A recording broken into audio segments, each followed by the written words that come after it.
November 18th, 1952. A lone American Navy pilot in a Grumman Panther jet looks up and sees 7 Soviet MiG-15s diving straight at him. His wingmen are gone. He's outnumbered 7-1, and he's flying what experts called an inferior aircraft. What happened next would remain classified for 50 years, because the American government couldn't admit the truth. This is the story of the longest dogfight in United States military history, and the 100-year-old pilot who just received a phone call from the President of the United States. On February 4th, 2026, President Donald Trump picked up the phone and called a 100-year-old man living in Escondido, California. The message was simple. After more than 7 decades of waiting, Royce Williams was finally going to receive the Congressional Medal of Honor.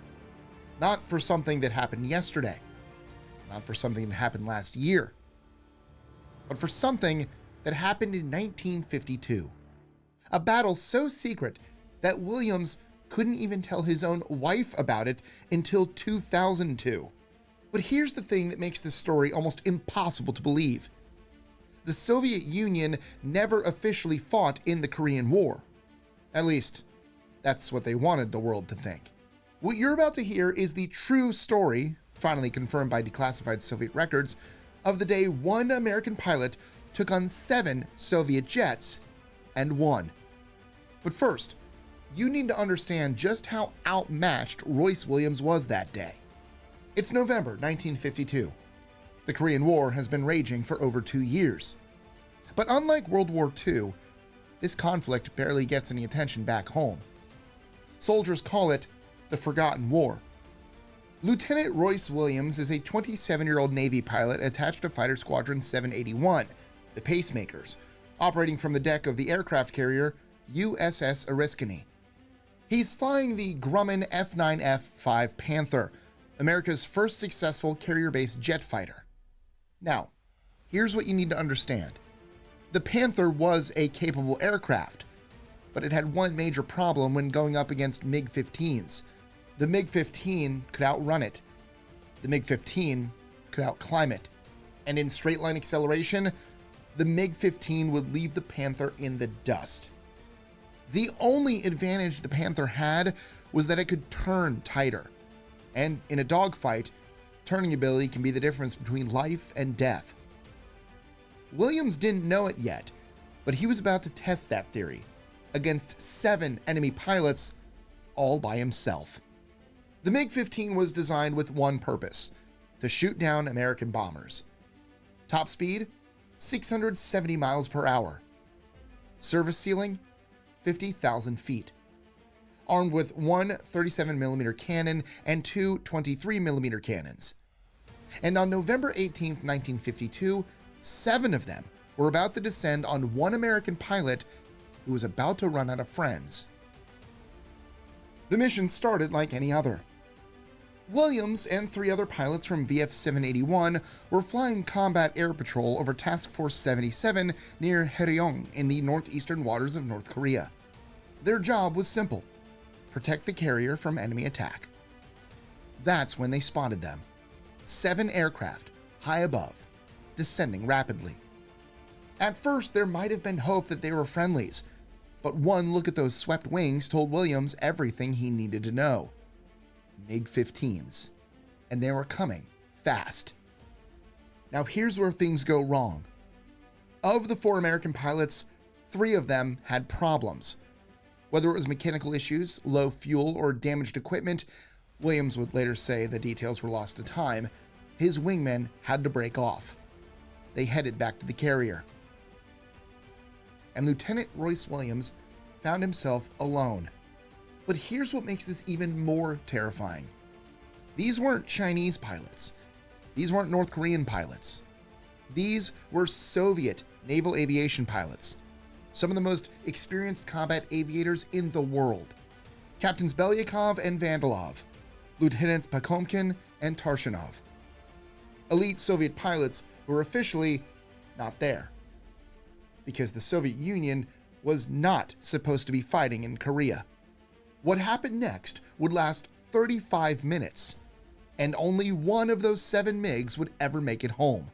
The MiGs opened fire first. Williams had a split-second decision to make: run or fight. He chose fight. Now remember, these Soviet pilots had every advantage: better speed, better acceleration, better climb rate, and they outnumbered him 7-1. But Royce Williams had something they didn't expect. He could outturn them, and he was about to prove it. Williams threw his Panther into a hard turn, pulling Gs that would make most pilots black out. The lead MiG overshot, exactly what Williams needed. He got behind the first enemy aircraft and opened fire with his 20mm cannons. The MiG spiraled into the sea. 1 down. But there was no time to celebrate. 6 more MiGs were screaming in from every direction. The radio crackled with commands from USS Oriskany. Break off, return to carrier. Williams keyed his mic with the only response he could give: I'm a little busy right now. For the next 35 minutes, the longest dogfight in American military history, Williams fought for his life. He couldn't run. The MiGs were faster. He couldn't climb. The MiGs could climb higher. All he could do was turn. And turn he did. One MiG came in too fast. Williams got behind it, fired a burst. The aircraft started smoking and pulled away, heavily damaged. Another MiG dove on him. Williams rolled, pulled hard, and got a firing solution. The second kill spiraled down. 2 down. Then 3. Then 4. By the time the engagement entered its final minutes, Williams had done the impossible. He had shot down 4 Soviet MiG-15s. And according to declassified Soviet records, only one of those 7 MiGs ever made it back to base. In 35 minutes of combat, 7 MiGs attacked. 4 confirmed kills. Soviet records confirmed 6 lost.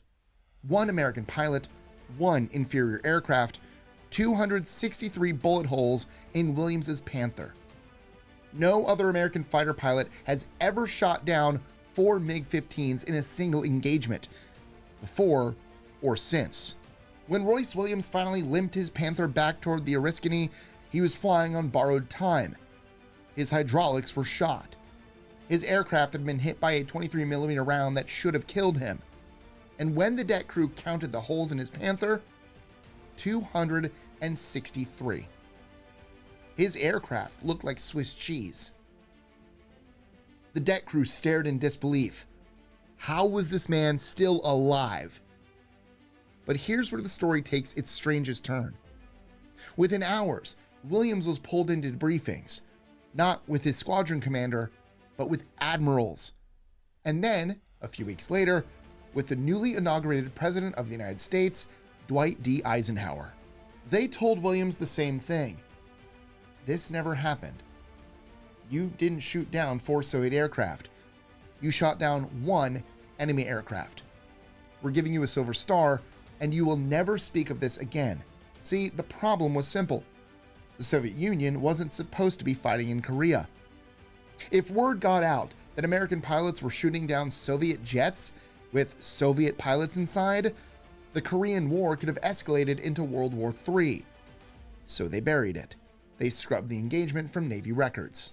They classified the NSA intercepts that confirmed the Soviet involvement, and they ordered Royce Williams to take the secret to his grave. For 50 years, Williams kept his promise. He never told his wife. He never told his brother, who was also a pilot. He never told anyone. Until the Russians opened their archives. After the Soviet Union collapsed in 1991, something remarkable happened. Russian military archives began to open, and buried in those archives was the proof of what really happened on November 18, 1952. Soviet records confirmed that of the 7 MiGs that engaged Williams, only 1 returned to base. The pilots he shot down? Captains Belyakov and Vandalov, Lieutenants Pakomkin and Tarshinov. Their names, their ranks, everything. In 2002, Korean War records were finally declassified, and for the first time in 50 years, Royce Williams was allowed to tell his story. He told his wife. He told his brother. He told a retired Rear Admiral named Donovan Shelton, who would spend the next 2 decades fighting to get Williams the recognition he deserved. In 2023, at the age of 97, Williams finally received the Navy Cross, the second highest military decoration awarded by the United States Navy. But Shelton and a bipartisan group of congressmen weren't done. They kept pushing for the Medal of Honor. Congressman Darrell Issa introduced the Valor Has No Expiration Act, legislation specifically designed to remove the arbitrary time limits that had kept Williams from receiving the nation's highest honor. And on February 4th, 2026, President Donald Trump picked up the phone. "Captain Williams," he said, "you're going to receive the Medal of Honor." Royce Williams was 100 years old. He had waited 73 years for that call. Royce Williams never sought glory. For 50 years, he kept his secret, not because he wanted to, but because his country asked him to. When asked about the dogfight, he said simply, "In the moment, I was a fighter pilot doing my job. I was only shooting what I had." But what he did on November 18th, 1952 was extraordinary. 1 man, 7 enemies, 35 minutes. 4 kills confirmed, possibly 6. The longest dogfight in American military history. And now, finally, the Medal of Honor. Thomas McKelvey Cleaver, author of Holding the Line about Task Force 77, put it best. On November 18th, 1952, Royce Williams became the top-scoring carrier-based naval aviator and the top-scoring naval aviator in a Navy jet of the Forgotten War. In the fight of his life, Royce Williams had accomplished what no other American fighter pilot would ever accomplish: shoot down 4 MiG-15s in one fight. The story of Royce Williams reminds us that some heroes wait decades for recognition, and some secrets are worth keeping until the truth can finally be told. If this story inspired you, hit that subscribe button and the notification bell so you never miss another incredible story of naval aviation. And if you want to see the story of another legendary naval engagement, check out this video right here. Until next time.